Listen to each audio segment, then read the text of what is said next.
L'individualisme et l'autonomie.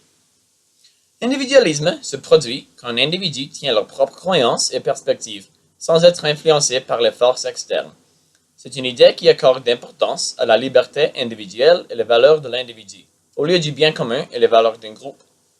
L'autonomie est la capacité de se gouverner dans une façon indépendante des autres influences. Le droit d'un peuple de se gouverner eux-mêmes est un exemple de l'autonomie. Par exemple, les Premières Nations au Canada ont le droit de créer leurs propres lois. Tout à la fois, ils doivent suivre les lois du Canada. Les deux traitent sur le sujet des idéologies personnelles et la prise de décision pour soi-même.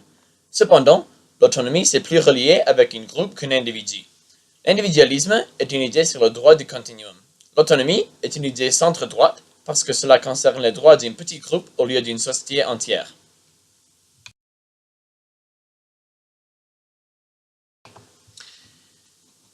La vision autochtone du collectivisme. La vision autochtone est très unique. Il souligne l'importance de l'individu et d'encourager le développement individuel, mais tout avec le but final de renforcer et contribuer aux sociétés. La vision autochtone, partagée par les Premières Nations tout autour du Canada, parle de l'apprentissage durant toutes nos vies. Dans la vision autochtone, tout le monde est égal. Il n'y a pas une personne qui a plus d'importance que les autres et toutes les décisions sont prises en fonction de le groupe et du bien commun.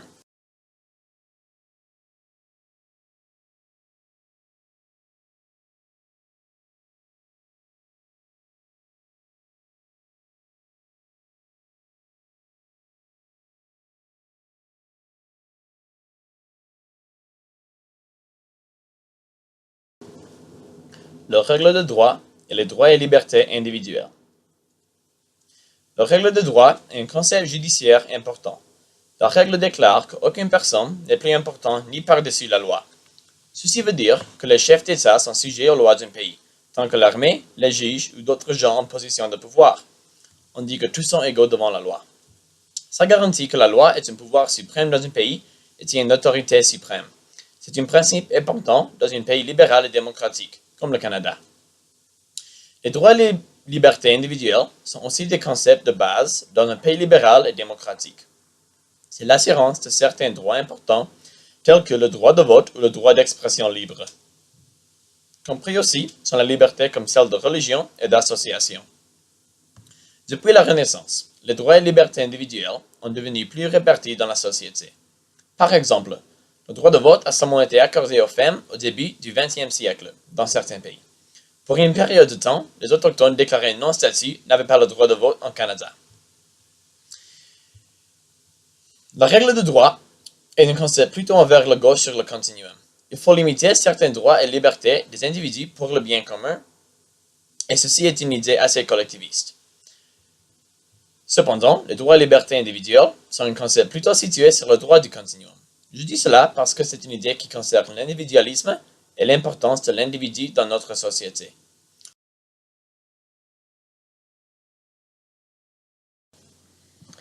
John Locke. Philosophe anglais du XVIIe siècle, Locke a déclaré que la nature humaine est bonne, juste et intelligente.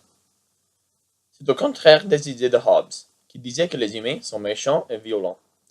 Locke croyait que les citoyens sont assez responsables pour tenir le contrôle dans la société. Il a soumis que le gouvernement devrait être en place pour assurer la sécurité des citoyens et protéger la vie, la liberté et la propriété. C'est une idée très démocratique. Sur le continuum, Locke serait un peu à la droite. Selon ses théories au sujet de la nature humaine, les humains sont capables de se gouverner et de se contrôler leur propre vie. Cela est un principe important de l'idéologie individualiste, concernant la liberté personnelle. Il croyait que le gouvernement ou les chefs d'un État ne devraient pas contrôler la vie personnelle de leurs citoyens ou leurs sujets.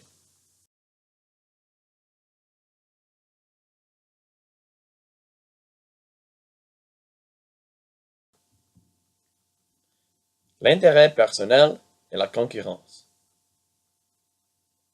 L'intérêt personnel et la concurrence sont deux concepts reliés directement au principe de la liberté personnelle et économique. Tous les deux sont situés au droit du continuum, à cause de leur accordé d'importance à l'individu et au succès individuel. L'intérêt personnel suit l'idée que les personnes devraient s'engager dans l'économie pour leur propre intérêt et pour avancer eux-mêmes. C'est proposé par Adam Smith au XVIIIe siècle. Selon lui, ces deux concepts sont des mains invisibles qui poussent les gens à contribuer au bien commun. L'intérêt personnel est la motivation pour les individus de s'améliorer et s'enrichir. C'est la raison pour la compétition et assure que les individus qui accomplissent une tâche sont les meilleurs. La concurrence est le concept qu'un marché libre inspire la compétition entre les individus et entre les corporations. C'est bénéfique pour la société entière, puisque la qualité des biens et services s'élève, mais le prix des biens et services est moins cher. La concurrence inspire l'innovation et assure le prix juste.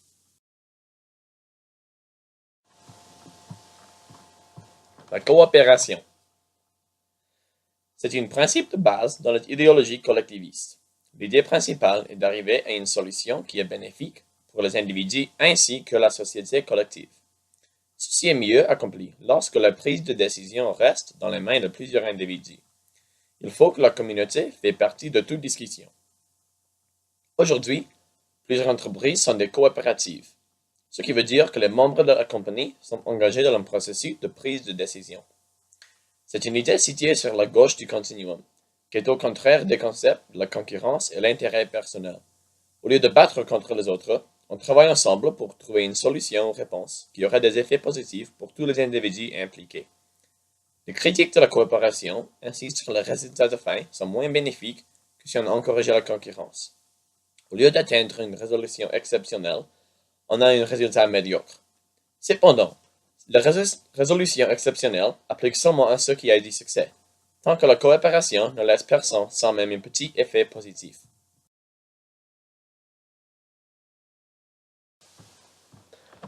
La responsabilité collective. La responsabilité collective est une idée qui propose qu'une société, communauté ou groupe est responsable pour les conséquences des actions d'un individu seul. C'est une responsabilité partagée par tout le monde impliqué dans un groupe particulier. Le raisonnement maintient que si les individus savent que leurs actions pourraient affecter le reste de leur communauté, ils seraient plus prudents et prendraient moins souvent des risques. En addition, la communauté serait plus prudente et responsable dans leur effort de prévention.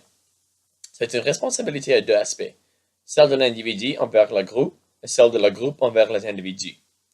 C'est un concept situé au gauche de le continuum, car c'est affaire avec le collectivisme et une idéologie collectiviste. On est préoccupé avec les priorités de la communauté, et non pas les individus. Des fois, c'est un concept perçu comme injuste parce qu'on punit ceux-ci qui n'ont rien à faire avec une situation. Mais cette injustice sert comme inspiration pour le reste du groupe d'assurer qu'ils soient responsables.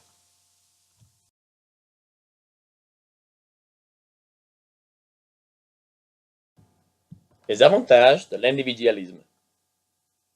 Avec une idéologie individualiste, on pousse les gens à atteindre leurs meilleurs résultats, au lieu de se contenter avec des résultats médiocres. À cause de la compétition entre les individus, les produits finaux sont les mieux possibles. On inspire l'innovation. Par exemple, prends le téléphone cellulaire. Plusieurs entreprises indépendantes tentent de créer un téléphone supérieur. Ils travaillent tous selon leur intérêt personnel, ce qui sert comme motivation pour le succès.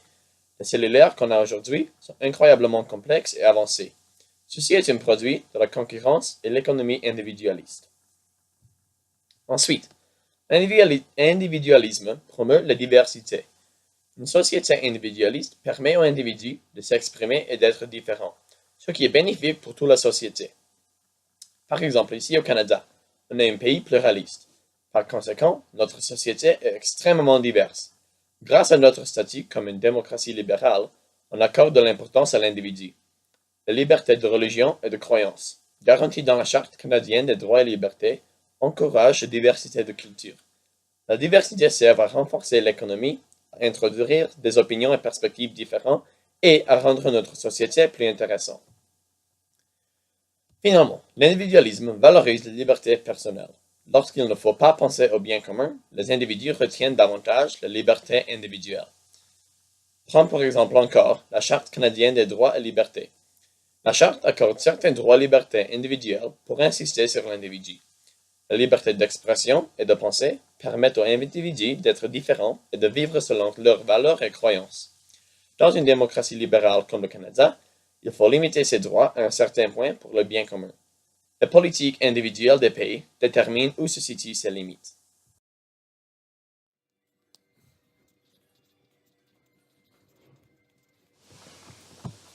Les défis de l'individualisme. Il y a des effets négatifs pour ceux qui ne trouvent pas du succès. Parfois, les individus peuvent être forcés à échouer par les classes et la structure d'une société. Ces individus souffrent à cause d'un manque de support communautaire. Par exemple, le cycle de pauvreté dans les États-Unis. Ce cycle se produit lorsque les individus manquent les ressources collectives pour sortir de la pauvreté. Dans un pays plutôt individualiste comme les États-Unis, le manque de services sociaux et supports communautaires pour ceux-ci en pauvreté mène à un cycle de pauvreté enraciné dans la société.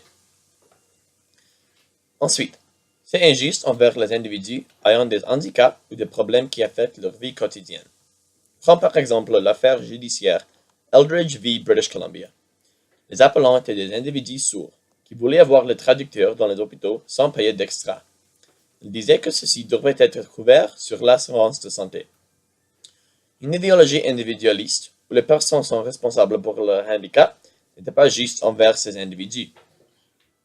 Enfin, l'individualisme peut être moins efficace face aux problématiques importantes.